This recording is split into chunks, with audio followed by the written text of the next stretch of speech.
Arambai Tengol gi PRO Robin Mangang Khwairakpam na miyamda kanagadaba wari ama update tawrakli.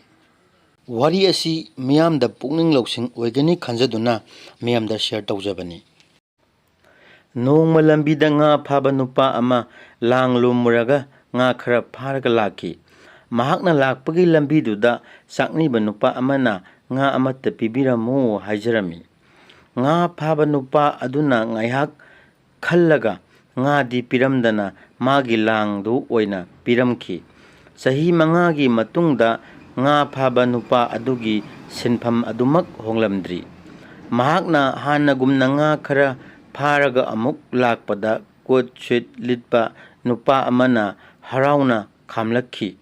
Amadi yam nungsina konsilakhi. Amadu ingak ngakhi coat litpa nupa adu kona masak takhi. Sahi mangagi mamangda sakniba oiramba nung manga ni kiba misak tuni haidana.